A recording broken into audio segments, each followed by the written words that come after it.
Oregon, 2006.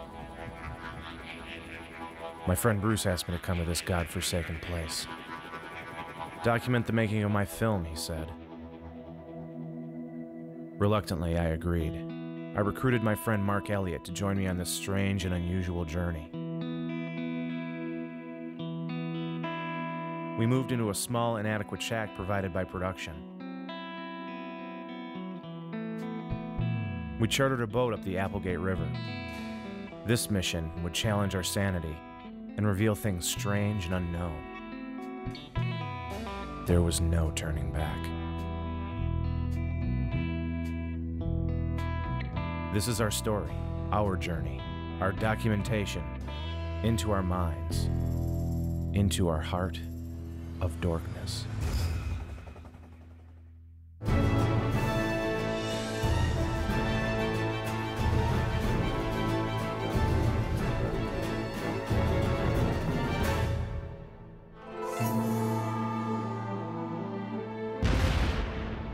I'm Bruce Campbell. I've been suckered into acting and directing this movie and producing the movie, so I'm hyphenating. Well, I've known Bruce for a number of years. I actually met him on the set of Army of Darkness with Sam. I had a number of discussions and trying to talk Bruce into doing something with Dark Horse, usually centering around Evil Dead. So he had just done a film, The Man with the Screaming Brain, and told him about my independent company, and he said he might be interested in doing something there if he could direct and star. It was seeing Bruce Campbell in Evil Dead 2 that led me to convince Mike Richardson to get involved with Sam Raimi, and they ended up producing my first film, which was Time Cop. My buddy Mark Verheiden, who forced me back in the 80s to watch Evil Dead 2, which I am forever grateful to him for, I called Mark and said we had this opportunity to do a Bruce movie. I really wanted to write a movie for Bruce that went to the strengths of what Bruce does, the comedic, the funny, the wise ass. The germ of the idea came from a comic book he read. The actual genesis of it, which is a little embarrassing, is I was reading a comic book. I like comic books. I've worked in comic books. From 1949 called The Adventures of Alan Ladd, which was done by DC Comics. Alan Ladd, for people who aren't old, was a big movie star back in the 40s. This comic book was very strange because it was about Alan Ladd, the actor, having adventures. Getting kidnapped off a movie set and being forced to fight pirates because they thought because he was in pirate movies he might know. We both knew immediately it had to be Bruce. It only worked with Bruce. He and Mike Richardson sort of brought this idea to me a couple years ago, and I thought, a chance to make fun of myself, it sounds great. If I were to give you the Hollywood pitch, it would be based on actual events, loosely based on pseudo-events. This is a fictionalized story of small town, Gold Lick, Oregon. It's right there in Oregon. But it begins back in the 1870s. Some Chinese workers were digging in the gold mines, and it collapsed, and they were all killed. And they couldn't retrieve the bodies. It was just too much of a nightmare, and so they made it a grave, and the Chinese elders sort of put a hex. And in Chinese lore, the dead are protected by Guan-Di. He is a former bean curd seller. He's the patron, protects bean curd and dead people. Some Evil Dead fans, for lack of a better description, are out, you know those freaks. They stumble across this old scary mine, and the old scary is going to kill every relative of every perpetrator until they're all killed. And the kid who did this, Jeff, is a huge Bruce Campbell fan, so his first inclination is, let's get Bruce Campbell. Well, it turns out to be probably the worst idea ever. Oregon is the place where we wound up doing this because it's been a goal of mine to try and figure out how to make movies in America. Oregon, filled with promise, hope, and cheap beef. A place where any farmer, whale hunter, or just plain old average Joe can have a little slice of Americana the way Mom and the good old US of A makes it. So shoot movies in Oregon. Oregon, it's as American as apple pie. Or soccer. Don't make Uncle Sam cry. Brought to you by the Bureau of Safer Safety and Film Production. This is an Oregon production. You get a problem with that, go back to Montana where you came from. With pre-production underway, we did what happens before the shooting of any movie. Scouted locations. Rehearsed. And planned. It's done in this way. What you doing? Making a map. What do you do? Filming you making a map? What a great life. But most importantly, we prayed. I hate tech scouts. We tried to get as many cohorts as we could for the massive budget of $5 million. We can't afford to blow our nose. We have to step outside to change our mind. We got some old standbys, though. We got Danny Hicks, who was in Evil Dead 2, and Darkman, and about 4 other movies. He was in Maniac Cop with me.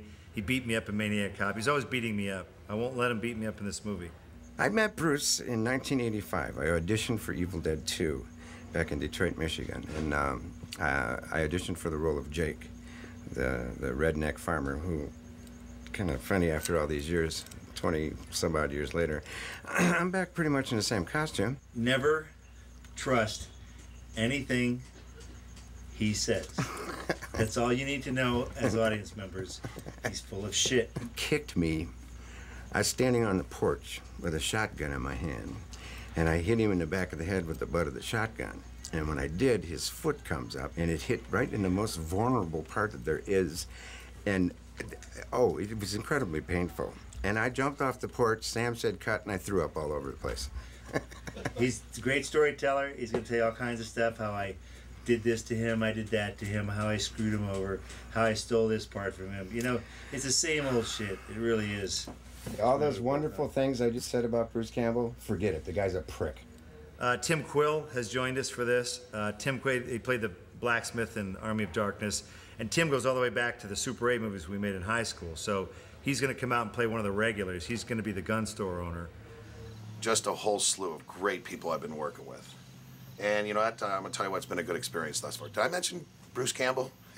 Anyways, I got involved in this picture actually through Bruce. Bruce had a part that he thought was right for me, and I jumped up. I thought it was a 2-day job, and now where are we? Day 18. But no, it seemed to fit well, and I think Bruce is going to be happy with everything but himself. There he goes. Was that one of those fake shemps that just went by? Ellen Sandweiss will be in it. She played my sister in The Evil Dead. Now she's playing my ex-wife. Well, Bruce and I go way back.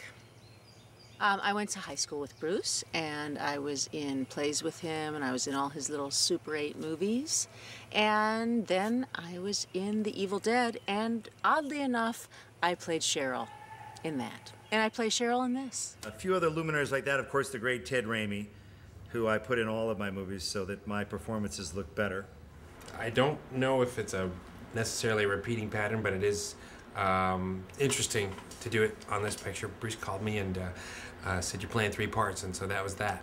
This is our 11th movie together, Bruce and I, maybe 10th. I think we've made little appearances here and there. In some movies we didn't even know, we didn't even have any lines with one another, but so I think it's about 11. It's a lot now, and it's just another one on the long progression of pictures we've done together, so it's a lot of, it's good.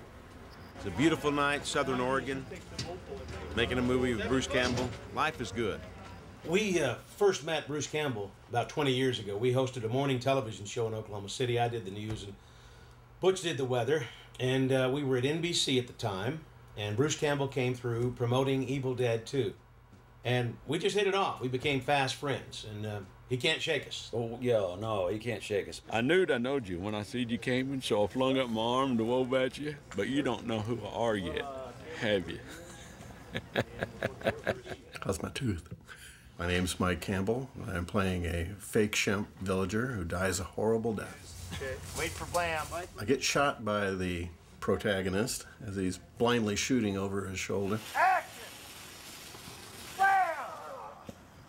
So you get killed by your own brother? Yes. Fortunately, no one will recognize me. Hey guys, listen up. That's a Featurette on Mike. He is going home. Good job, Mike. Woohoo! Good job, man. Good job. It's the glamour, buddy. It's the glamour. Wait around for a 2-second shot. It was fun to see Dad take a bullet. I played an extra and guy who got shot in the arm. And blam!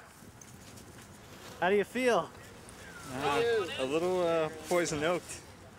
There you go. It was That's good. a Featurette. I'm Cohen. Nice. I'm third generation Campbell to get a nuked on film. My name is Vincent Angelini, and I'm here in town to help Bruce make a movie called My Name is Bruce. Bruce and I worked on a locally produced soap opera. I believe the first and only in the country locally produced in the city of Detroit. It was called Generations. It was way back in the olden days, back in 1983. And he played a leading man, and I played a hitman. And we stayed friends. The first time we do something here, we have to fall back on the people that we can rely on. My name's Kurt Roth. I'm the director of photography on My Name is Bruce. I've known Bruce for, God, it's got to be going on 25, 26 years now. Got my start through Bruce Campbell and Sam Raimi coming to my high school in the late 70s to teach Super 8 filmmaking workshops. Come to Medford, make movies in Medford Wood.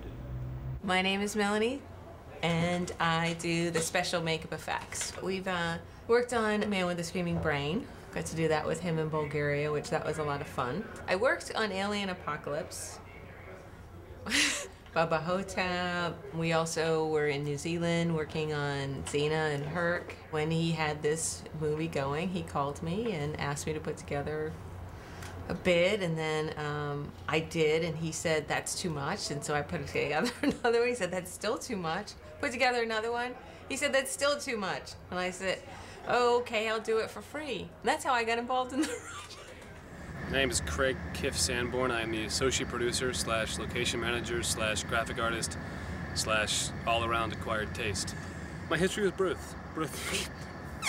I met Bruce for the first time in '94 at a science fiction convention. He was speaking there, and I was a fan of the fact that he had made a movie, not so much the movie that he had made. And met him, and then when I moved out to LA, we hooked up on a movie. And after that, I became his assistant for about 3 years until we both realized I wasn't very good at it. I have many jobs on this movie, but my main job is the behind-the-scenes director and one of the shooters, along with my friend Mark Elliott. We're doing all the behind-the-scenes for the movie. I also have a role in the movie, the director that Bruce is working with on Cave Alien 2. He's more worried about his beard looking good and his clothes looking good than the actual movie itself, so as far as a filmmaker, he's just a hack director. What did I do? You're a DP? I was a DP on the behind-the-scenes documentary. I got involved in the project because I worked at this lighting store. Kurt Rolfe, the DP, came in, saw me. I knew him for quite a few years from living in Detroit.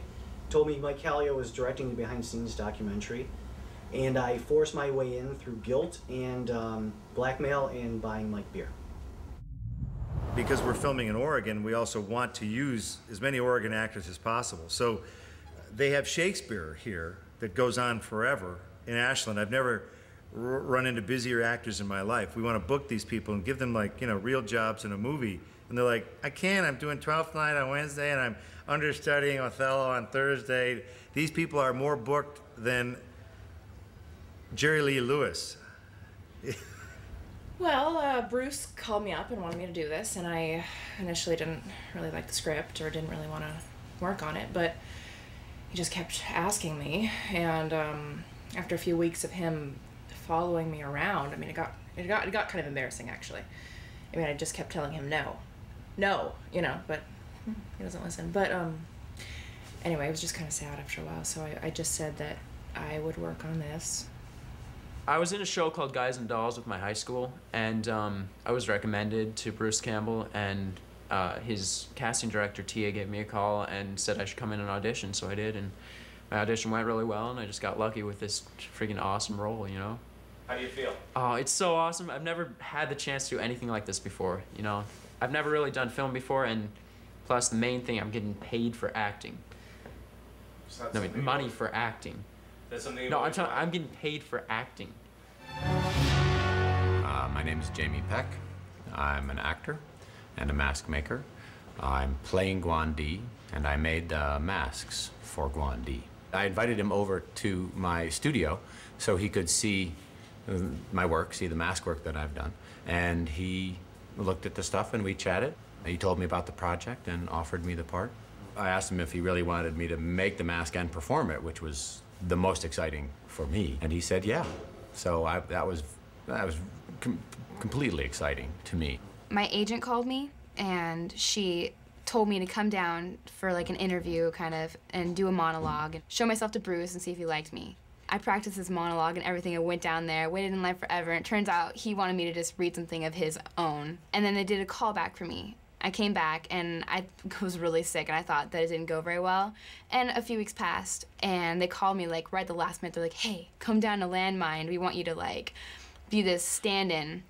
And I came in, they're like, actually, we want you to be the stripper. So that's how I got my part, which was a lot better than what I was gonna get. We've cast a lot of local people too that you'll appreciate their talent, but not necessarily their name.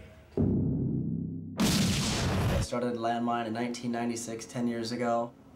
I went to Los Angeles right after high school, got involved in the film industry. I got into art direction and prop mastery, and I really chose to stay in the independent circle. I came here to Oregon, and I immediately started trying to find a facility to create a production facility out of. Bruce came in and just went, oh wow, this is amazing. Okay, third floor, we're doing Cave Alien set. Okay, over here in the wood shop, let's convert this into, you know, the city hall, and da-da-da-da-da. And his vision just married to this place. And I've been waiting forever to have a filmmaker come in and share the same vision that I've seen forever here, which is just seeing the amazing amount of resources on hand and the ability to make film here. Easy peasy. Well, the challenges are where to shoot. You know, do you take over a city and shut it down? But if you have $1.5 million, you know, you're not doing anything. You're not making anybody change. And the town where we're nearest, Jacksonville, Oregon, is a beautiful little old mining town. It's kind of perfect for this movie, but it's during what they call the Brit Festival, where they bring in lots of music acts, Chicago and Linda Ronstadt, and, you know, Kenny G, I'm sure, is playing there. And we can't go near that city while that festival's on, and that's exactly when we're shooting. So I decided to build the town on my property, to make a backlot. So Bruce had the grand idea of building a backlot on his property, and you know, we'll shoot most of the interiors on a stage in one of the small towns near here. And it's been working out great. When